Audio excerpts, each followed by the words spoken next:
အနောက်နိုင်ငံအထိတည်တံ့သွားကြမလို့တော့ပဲစင်ကနေ UK US Australia New Zealand တို့လိုကမ္ဘာနာမည်ကြီးတက္ကသိုလ်ဘွဲတွေကိုရယူနိုင်နေဆိုတာသိပါသလား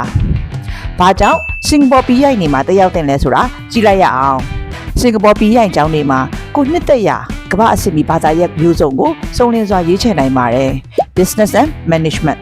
Global Business Marketing Logistics ဘာသာရပ်လိုမျိုးအနာဂတ်စီးပွားရေးလောကအတွက်ခင်မီစီးပွားရေးပညာရပ်များ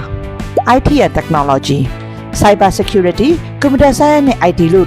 လုပ်ငန်းအခွင့်အလမ်းပေါ်များပြီးရှားပါတဲ့နည်းပညာဘာသာရပ်များကိုလည်းရရှိနိုင်ပါတယ်။ဒါ့အပြင်